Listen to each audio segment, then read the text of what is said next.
Hello friends, welcome to golden career. Computer की videos आ रही हैं सभी बैंक एग्ज़ाम्स के लिए एवं जो भी गवर्नमेंट एग्ज़ाम्स होते हैं वहाँ पर आपको ये काम आएंगे। पार्ट 11 है। चलिए हम कुछ एमसीक्यूज़ देखते हैं। अगर आपने अभी तक चैनल को सब्सक्राइब नहीं किया हुआ है प्लीज़ कर लीजिएगा एंड वीडियो को अपने दोस्तों के साथ भी शेयर करिएगा। देखते हैं हम कुछ MCQs. The two ways to arrange multiple windows on the desktop are. पूछा गया है कि कौन से दो तरीके हैं कि डेस्कटॉप पे, ये जो आपको स्क्रीन दिख रही है डेस्कटॉप की स्क्रीन है, ठीक है। चलिए कमेंट में बताइएगा डेस्कटॉप के स्क्रीन में जो उसका जो पिक्सल्स होते हैं जो उनको हम मेज़र करते हैं उनको हम क्या कहते हैं, स्क्रीन का क्या कहते हैं, ठीक है। कमेंट करिएगा। The two ways to arrange multiple windows on the desktop are, इसका आंसर है कैस्केड एंड टाइल, ठीक है। ये दो तरीके होते हैं मल्टीपल विंडोज़ को डेस्कटॉप में अरेंज करने के।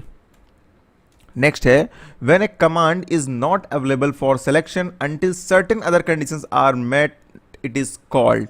देखिए कोई एक कमांड है, ठीक है, वो मतलब तब तक अवेलेबल नहीं है जब तक कुछ और कंडीशंस जो है जो उस कमांड को रन करने के लिए चाहिए वो पूरी नहीं हो जाती हैं। तो इसको आप बहुत लोग अनअवेलेबल कमांड जो है वो टिक करके आते हैं। अनअवेलेबल कमांड वो कमांड होते हैं जो कमांड अवेलेबल ही नहीं है, मतलब वो आप कुछ उसमें सिंटैक्स एरर है, ठीक है। सपोज एक कमांड है, मैं एक एग्जांपल देता हूँ जो कि डॉस पे क्या होता है, फोल्डर चेंज करने के लिए एक कमांड होता है सी डी मतलब चेंज डायरेक्टरी, ठीक है। उसके बाद आप फोल्डर का नाम लिख देंगे, स्पेस देके ABC, तो फोल्डर चेंज हो जाएगा, मतलब जो डायरेक्टरी है वो अब ABC में आ जाए, मतलब हम जो है हमारी लोकेशन अब ABC डायरेक्टरी हो जाएगी, ठीक है। फिर आपने लिखा CD डॉट डॉट तो वो ABC डायरेक्टरी से बाहर आ जाएगा, ठीक है। ये होती हैं डॉस के कमांड्स, ठीक है। अच्छा, डॉस के कमांड भी आपके एग्जाम में आते हैं तो इसका भी मैं एक वीडियो आपको बना दूंगा। तो अब सपोज यहाँ पर CD की जगह आपने कमांड लिख दिया DD स्पेस ABC, तो भाई साहब ये अनअवेलेबल कमांड है। देखिए एरर भी दिखाता है दिस कमांड नॉट अवेलेबल ऐसे करके डॉस पे, तो यहाँ पर इसको हम बोलेंगे अनअवेलेबल कमांड। लेकिन एक कमांड है जो कि तब तक के लिए अवेलेबल नहीं है जब तक कुछ कंडीशंस मेट नहीं हो जाती हैं, उसे हम बोलते हैं डिम्ड कमांड। अगला है which of the following is an option when shutting down your computer, ठीक है। उसमें बोला गया है जब आपके कंप्यूटर को शट डाउन करना होता है तो इसमें से कौन सा कमांड होता है, log off, switch user, standby, all of these, none of above. देखिए जो एमसीक्यूज़ मैं करा रहा हूँ मैं आपको पेड नंबर से लेने के लिए इसीलिए बोल रहा हूँ क्योंकि एमसीक्यूज़ तो इंपॉर्टेंट हैं, उसके साथ में जो मैं और चीज़ें आपको बता रहा हूँ उससे रिलेटेड क्वेश्चन भी आपके एग्जाम में आते हैं। जब मैं एमसीक्यूज़ कराता हूँ तो मैं क्या करता हूँ, मैं देखता हूँ ना कि हाँ और क्या क्वेश्चन आ सकता है दिमाग में आता है, तो वो भी मैं आपको बता देता हूँ। जैसे लॉग ऑफ मतलब एक पर्टिकुलर यूज़र लॉगिन है। अभी जैसे ये लॉगिन है मेरा कंप्यूटर, ठीक है, तो इसको मैं अगर लॉग ऑफ कर दूंगा तो कंप्यूटर बंद नहीं होगा, सिर्फ जो मेरा यूज़र अकाउंट, जैसे मैं एडमिनिस्ट्रेटर से लॉगिन हूँ इस समय, ठीक है, एडमिन से लॉगिन हूँ, तो ये अकाउंट से हम बाहर आ जाएंगे। लॉग आउट पता है ना, आप अपना जो अकाउंट है फेसबुक पे आप लॉग आउट करते हो, बस सेम चीज़ विंडोज़ के लिए लॉग ऑफ है, मतलब अपने अकाउंट से बाहर आ जाना।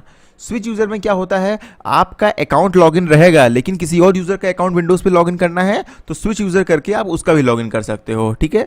स्विच यूज़र से क्या करोगे, यूज़र हम विंडोज़ पे स्विच करते हैं। लॉग ऑफ से क्या करते हैं, लॉग ऑफ से हम अपना अकाउंट लॉग आउट कर देते हैं।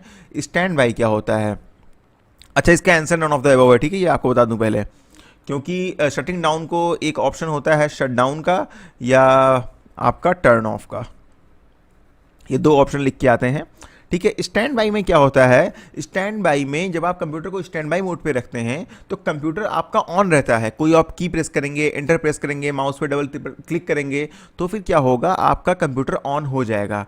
लेकिन वैसे वो स्टैंड बाई मोड पे रहता है, मतलब बंद नहीं रहता है लेकिन आपको दिखेगा एकदम बंद जैसा। उस समय वो पावर कंजम्पशन बहुत कम कर रहा होता है, अपने मिनिमम रिसोर्सेज के लिए सिर्फ जो है पावर ले रहा होता है कि हाँ कंप्यूटर सिर्फ अवेक रहे, जैसे ही कोई की प्रेस होगी वापस कंप्यूटर स्टार्ट हो जाएगा, ठीक है। तो इसको हम बोलते हैं स्टैंड बाई। नेक्स्ट है dash is the set of programs that enables your computer's hardware device and application software to work together. मतलब कौन से ऐसे प्रोग्राम होते हैं जो कि इनेबल करते हैं कंप्यूटर हार्डवेयर और एप्लीकेशन सॉफ्टवेयर को आपस में वर्क कराने के लिए, तो उनको हम बोलते हैं यूटिलिटी सॉफ्टवेयर्स, ठीक है। बाकी यहाँ पर रॉम का फुल फॉर्म आपको पता होगा, रीड ओनली मेमोरी होता है, आपके एग्जाम में ये भी आ सकता है। वर्ड प्रोसेसिंग सॉफ्टवेयर का एग्जाम्पल है MS वर्ड, ठीक है, कभी कभी ये भी आता है MS वर्ड किस टाइप का सॉफ्टवेयर है। Which of the following is a real time operating system. देखिए रियल टाइम ऑपरेटिंग सिस्टम जो इसमें से कौन सा है, VxWorks, Windows CE, RT Linux, ये तीनों क्या हैं, तीनों आपके रियल टाइम ऑपरेटिंग सिस्टम है। रियल टाइम ऑपरेटिंग सिस्टम वो ऑपरेटिंग सिस्टम होते हैं, या रियल टाइम कंप्यूटर्स वो कंप्यूटर्स होते हैं जो एकदम रियल टाइम में काम करते हैं। ये कंप्यूटर्स वहाँ पर यूज़ किए जाते हैं जहाँ पर बहुत ही ज़्यादा हाई एक्यूरेसी की ज़रूरत होती है। एग्जाम्पल, मेडिकल साइंस में जो रोबोटिक सर्जरी होती हैं वहाँ पर एक्यूरेसी बहुत ज़बरदस्त चाहिए। थोड़ा भी गलत हो गया तो पता चला उसने किडनी में थोड़ा सा कट मारना था, उसने पूरा का पूरा किडनी पंक्चर कर दी। ठीक है, तो जो रोबोटिक सर्जरी होती हैं वहाँ पर जो है रियल टाइम ऑपरेटिंग सिस्टम या रियल टाइम कंप्यूटर्स यूज़ होते हैं। नंबर 2, आपका जो क्या होते हैं आपकी एयर ट्रैफिक कंट्रोलर जो होता है, एयर ट्रैफिक कंट्रोलर ATC, ठीक है, वहाँ पर जो वो लोग सिस्टम यूज़ करते हैं वो भी रियल टाइम ऑपरेटिंग सिस्टम या रियल टाइम कंप्यूटर्स होते हैं, क्योंकि वहाँ पर भी 1 सेकंड 2 सेकंड का डिफरेंस भी जो है बहुत ज़्यादा जो है गड़बड़ियाँ कर सकता है। बाकी वेदर फोरकास्ट में भी real time operating systems use किए जाते हैं। तो रियल टाइम ऑपरेटिंग सिस्टम्स फिलहाल यहाँ पर VxWorks, विंडोज सीई और RT Linux तीनों हैं। नेक्स्ट है which of the following is A correct set of hexadecimal digits. Basically इसमें कोई भी हेक्साडेसिमल डिजिट जो है वो करेक्ट नहीं है। हेक्साडेसिमल डिजिट क्या होती हैं, 0 1 2 3 4 5 6 7 8 9 ABCDEF। ठीक है, देखो कितनी हो गई, 1 2 3 4 5 6 7 8 9 10 11 12 13 14 15 16 डिजिट्स होती हैं ABCDEF, और 0 से लेकर के 9 तक। तो यहाँ पर देखिए, यहाँ पर CE फेस, हाँ तो ये हुई ना हेक्साडेसिमल डिजिट। FACE, देखिए F भी है, A भी है, C भी है, E भी है, तो फेस यहाँ पर जो है वो हेक्साडेसिमल डिजिट है। नेक्स्ट है the key F12 opens A। तो मैंने बोला था ना शॉर्टकट कीज़ का मैं आपको एक PDF दूंगा और एक फुल फॉर्म जो एब्रिविएशन है उनका दूंगा, तो वैसे उसमें भी ये होगा, लेकिन फिलहाल बता दूं, जब आप F12 की प्रेस करते हैं तो सेव एज का डायलॉग बॉक्स जो है वो ओपन हो जाता है। अच्छा चलिए यहाँ पर एक चीज़ और बता देता हूँ आपको, सेव करने के लिए कौन सी की प्रेस करते हैं, तो सेव करने के लिए प्रेस करते हैं Ctrl+S, इसको CTRL बहुत लोग बोलते हैं, कंट्रोल होता है। ठीक है, Ctrl+S पे जब आप करेंगे तो सेव होगा, Ctrl+O जब आप क्लिक करेंगे, जब आप प्रेस करेंगे सॉरी, तो फिर वहां पर ओपन होगा। ठीक है, Ctrl+Z जो होता है ये अंडू के लिए होता है, मतलब आपने कोई चीज़ जैसे गलत डिलीट कर दी, आपको लगा यार ये तो डिलीट हो गया, आप क्या करूँ, आप Ctrl+Z प्रेस करोगे वो वापस आ जाएगा, मतलब जो आपने किया है उसको अंडू कर दे। ठीक है, अब सपोज आपने इसको अंडू कर दिया, फिर लगा नहीं नहीं नहीं यार इसको डिलीट ही करना था, तो रीडू करना है, मतलब वही काम फिर से करना है, तो Ctrl+Y होता है आपका रीडू के लिए, Ctrl+Z होता है अंडू के लिए, Ctrl+O ओपन के लिए, Ctrl+S सेव करने के लिए, Ctrl+C होता है आपका कॉपी करने के लिए। कोई चीज़ आपको कॉपी करनी है उसको सेलेक्ट करिए, Ctrl+C कंप्यूटर पे प्रेस करिए, वो कॉपी हो जाएगी। ठीक है, फिर उसको कहीं भी पेस्ट करना है, Ctrl+V होता है आपका पेस्ट करने के लिए, Ctrl+X होता है आपका कट करने के लिए। ठीक है, अच्छा कंप्यूटर आप करते हैं, लैपटॉप चलाते होंगे, गूगल क्रोम खुला हुआ है और बहुत सारी चीज़ें खुली हुई हैं, आप यहाँ पे बटन बना होता है ना माइनस, ऐसे क्रॉस और ऐसे, जब इस पर क्लिक करते हैं तो मिनिमाइज़ हो जाती है विंडो। जितनी विंडो खुली हुई है अगर सबको मिनिमाइज़ करना है तो आपको कौन सी की प्रेस करनी होगी, ये जो विंडो की होती है और +M, विंडो +M दोनों आप एक साथ प्रेस करेंगे तो जितने भी विंडोज़ ओपन हैं सारी की सारी मिनिमाइज़ हो जाएंगी। बहुत से प्रोग्राम्स खुले हुए हैं, आपको एक प्रोग्राम से दूसरे प्रोग्राम के बीच स्विच करना है, मैंने कल बताया था, इसके लिए हम यूज़ करते हैं Alt+Tab। ठीक है, ये देखिए Alt+Tab मैंने प्रेस किया, मेरे पास जितने प्रोग्राम है ओपन है, देखो सारे दिख रहे हैं, वेबसाइट ओपन है, स्क्रीन रिकॉर्डर ओपन है, पावर पॉइंट ओपन है, इंटरनेट डाउनलोड मैनेजर ओपन है। ठीक है, तो Alt+Tab से हम किसी भी प्रोग्राम पे स्विच कर सकते हैं। एंड आई थिंक ये इंपॉर्टेंट था तो मैंने आपको बता दिया, बाकी शॉर्टकट कीज़ का हम आपको PDF तो प्रोवाइड ही करेंगे। नेक्स्ट है what is the default cell content alignment in Excel में जो एक सेल्स होती हैं, देखो ऐसे ऐसे करके। ठीक है, तो पूछा गया है आप कुछ टाइप करोगे तो उसमें डिफ़ॉल्ट अलाइनमेंट क्या होता है, तो default by default left aligned होता है टेक्स्ट, आप चाहो उसको सेंटर में कर सकते हो, राइट में कर सकते हो, लेकिन बाय डिफ़ॉल्ट जो होता है वो लेफ्ट अलाइन होता है, तो यहाँ पर इसका आंसर होगा लेफ्ट अलाइंड ए। तो दोस्तों यहाँ तक वीडियो जो थी वो थी फ्री मेंबर्स के लिए। पेड मेंबर्स के लिए आगे बहुत से MCQs हैं जो इस वीडियो में हम कंटिन्यू करेंगे। एंड एक बार फिर से बोल रहा हूँ, अगर आपको पेड मेंबरशिप लेना है, कंप्यूटर्स पढ़ना है एग्जाम के लिए, तो सिर्फ 99 रुपीज़ पे करिए। वीडियो को डिस्क्रिप्शन बॉक्स में लिंक दिया हुआ है, उस पर क्लिक पे करने के बाद प्लीज़ 24 आवर्स का वेट करिएगा। विदिन 24 आवर्स आपको मेल मिल जाएगा। 1% अगर आपको मेल नहीं मिलता है तो आप अपना स्पैम फोल्डर चेक करिएगा, वहाँ पर मेल जरूर होगा। फिर भी मानिए 0.01% आपको मेल फिर भी नहीं मिलता है तो आप हमें क्वेरी रेज कर सकते हैं RRB2020 goldencarier.co.in, ठीक है, आप इसको नोट कर लीजिए। चलिए हम कंटिन्यू करते हैं पेड मेंबर्स के लिए आगे की क्लास। क्वेश्चन है which of the following characteristics is use to compute dynamically the result from Excel data. मतलब इसमें पूछा गया है कि आपको डायनेमिक रिजल्ट चाहिए, ठीक है, जैसे यहाँ पर आपने एक नंबर लिखे, यहाँ पे एक नंबर लिखे, ठीक है, एक्सेल में सेल्स होती है ना, आपको पता होगा ना यार। मैं आपको अगर एक्सेल खोल के दिखा दूँ, रुकिए, ये देखिए, ये एक्सेल होती है ना, यहाँ पर देखिए सेल है। अब देखो मैं आपको क्वेश्चन देखो यहाँ पर क्या है, which of the following characteristics is use to compute dynamically the result from Excel data. मतलब रिजल्ट जो है वो आपका डायनेमिकली कैलकुलेट हो रहा है। डायनेमिकली कैलकुलेट हो रहा है मतलब आपका रिजल्ट चेंज होता रहेगा जैसी जैसी वैल्यूज होंगी। यहाँ पे हमने लिखा बेसिक पे, देखिए बेसिक पे लिखा, ठीक है, सिर्फ आप समझिएगा डायनेमिक मतलब क्या है। यहाँ पे लिखा डीए, यहाँ पे लिखा टोटल सैलरी, ठीक, किसी का बेसिक पे 12,000 रुपये है, just a minute,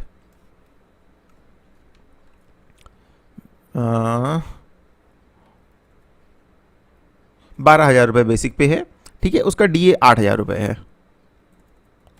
total salary में क्या होगा, हम यहां पे फॉर्मूला लगा देंगे, इक्वल टू सम, किसका सम कर देगा,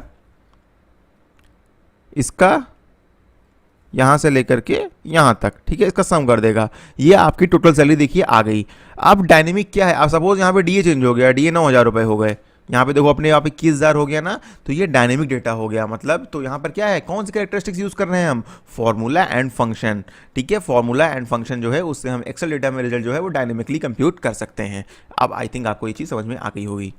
सम S12:S23 is an example of, function का एग्जाम्पल है। यहाँ पे देखिए हमने फंक्शन यूज किया ना, देखो यहाँ पे लिख के आ रहा है सम A2 to B2, ये A है ये 2 है, यानी ये सेल कौन सी है, A2, ये है B2, तो यानी A2 से लेकर B2 तक सम कर देगा। हमने यहाँ पे इसको यही बताया कि सम कर दो A2 से B2 तक, तो इसने A2 से B2 तक जो वैल्यू थी उनका सम कर दिया। तो यहाँ पर ये क्या है, फंक्शन है। ये आपको मैंने एग्जाम्पल से समझा दिया।